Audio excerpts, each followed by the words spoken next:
Odisha plus खबर ही। गंजाम जिला जगन्नाथ प्रसाद block रो कलिंगपदर ग्राम रे आज अष्टशंभु मिलन अनुष्ठित होईअछि। उक्त उत्सव रे बहु संख्यक लोकों समावेश होइथिला।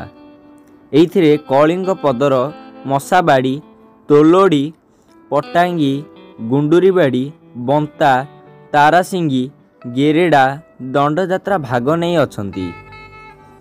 जगन्नाथ प्रसाद रु अक्षय कुमार नायकों रिपोर्ट ओडिशा प्लस।